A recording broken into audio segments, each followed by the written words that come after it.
সময় আবার কি?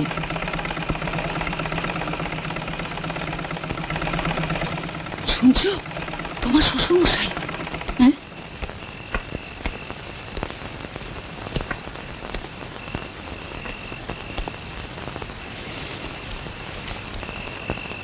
বসুন। না থাক, দাঁড়িয়েই হয়ে যাবে। তুমি, তোমার কথা জানা নেই আজ কেন হঠাৎ আমাকে এভাবে আসতে হলো? জানি, সুধাকর বাবু সব বলেছেন আমায়। আপনার সম্পত্তির অধিকার নিয়ে একটা প্রশ্ন উঠেছে। ওটা আমি রুখবো, কে করে হোক একটা পথ পার করতেই হবে। কিন্তু কেন? নীলুর যা প্রাপ্য নয়, কেন সে তা বেদখল করবে? আর একজনকে বঞ্চিত করবে কেন? তাই বলে কোথাকার একটা নোংরা নিচু মেয়ে এসে তার ছেলেকে... তিনিও মা, ঠিক আমারই মতো। আমি যেমন নীলুর ভালো চাই, নিজের ছেলের ভালো চাওয়াতে তারই বা দোষ কোথায়? তার মানে তুমি চাইছো না নীলাদ্রি আমার উত্তরাধিকারী হোক? একদিন আমি সত্যি চাইতাম না।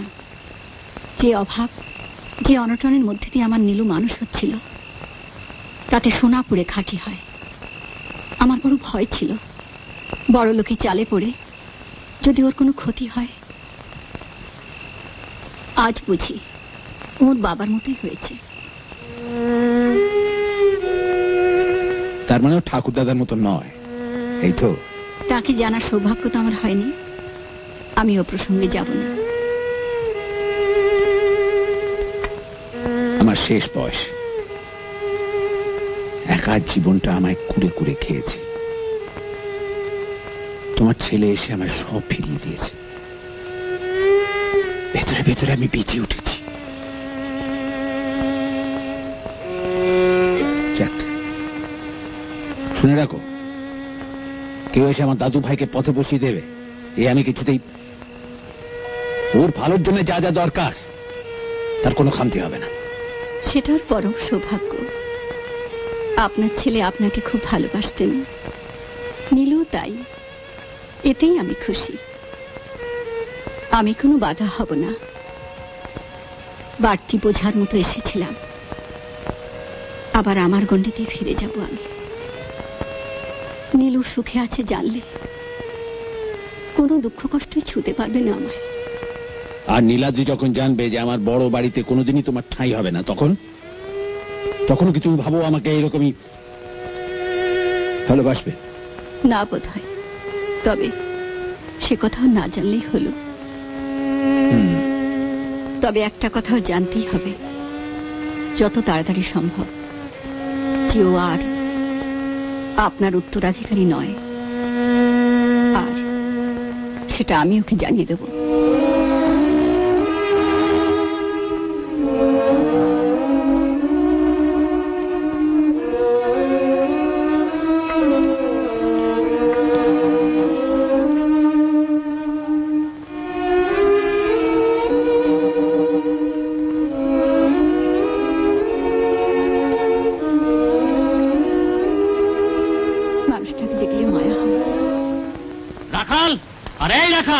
কোথায় গেলি?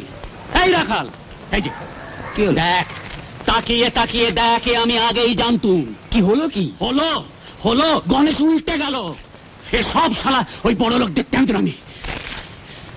আরে এ তো নীলুবাবুর চিঠি। আরে হ্যাঁ, চিঠি। কি লিখেছে শোন। শ্রীচরণে সুহরিদা, আমার আগের চিঠি পেয়েছো নিশ্চয়ই, কিন্তু এবার যে চিঠি লিখছি তাতে একটা ভারী মজার খবর আছে। কাল রাতে মামুনি হঠাৎ বলল আমি আর বড় লোক নই। আমার দাদুর সম্পত্তির টাকা পয়সা কিচ্ছু আমি পাবো না। আমার এক জ্যাঠতুতো দাদা আছে, একদিন তাকে খুঁজে পাওয়া যাচ্ছিল না, এবার সে আসছে, সেই সব পাবে। তার মানে? মানে বুঝলো কি জ্যাঠতুতো ভাই না হাতি। বাবা বাবা বাবা, নেমন্তন্ন করে ডেকে এনে খাবার সময় পাত কেড়ে নিলে। নেবে না, গরিব যে এসব সবই বড় লোকদের ট্যাঁদনামো। দেখার কি লিখেছে। এসবের জন্য কিন্তু দাদুর মন খুব খারাপ। খারাপ না ঘন্টা। আমায় ছেড়ে একদম থাকতে পারেন না, মরে যাই। তাই আমাকে এখানেই থাকতে হবে। দাদু যে কি ভালো না, দেখলে তোমরা বুঝতে পারতে। মুখ্য নীলু বাবু, আসল চালটাই তুমি ধরতে পারলে না, নইলে শর্ট করে তাদের কাগজে ছবি ছাপিয়ে দেয়। ছবি? এই তো দেখ না, নীলু বাবুকে হটিয়ে যারা দখল নিতে আসছে তাদের ছবি। এই যে এ কি, এ তো মলি বৌদি না? কি বৌদি? মলি বৌদি, আমাদের বেনুদার বউ। রিক্সার পাশাপাশি ভাড়া থাকতুম আমরা। কি বলছিস দাদা?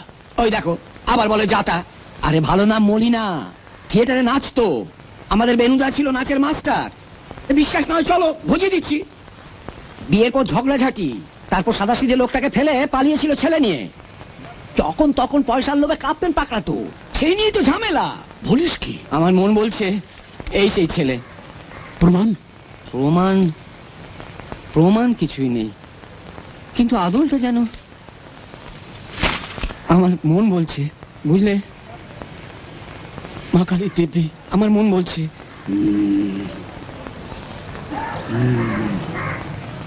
রাখাল, দোকানপাট বন্ধ কর। হ্যাঁ, দোকানপাট বন্ধ কর, রেসড়ে যাব। ফিরে ঠিক জায়গায় এলি তো? হ্যাঁ,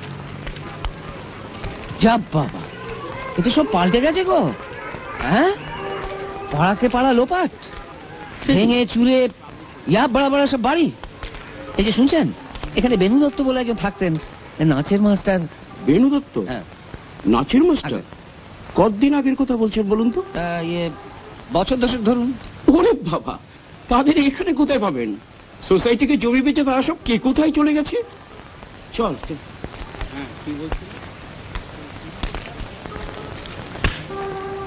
তাহলে দাঁড়াও, একটা জায়গা যাবে, কোথায়? ওখানে গেলে ঠিক পাওয়া যাবে। আরে কোথায় বলবি তো? যে থিয়েটারে বেনু দত্ত কাজ করতো।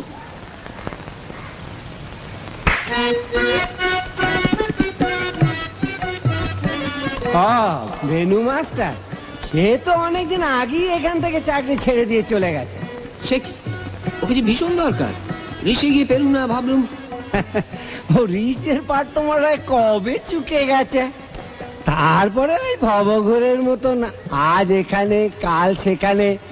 শেষমেশ শুনলাম ওই বেলা চৌরাস্তার ধারে একটা নাচের স্কুল খুলেছে, ছোটদের শেখায়।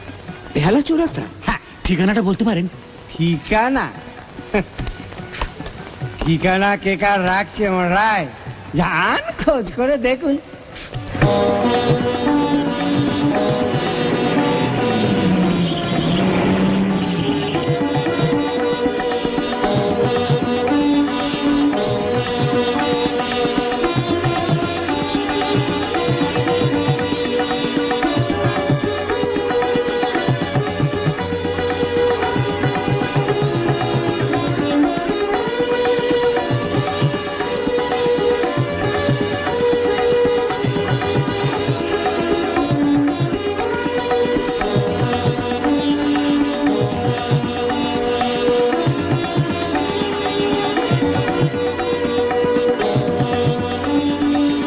দাঁড়ান দাঁড়ান, সেই গাল পোড়া বেনু মাস্টার?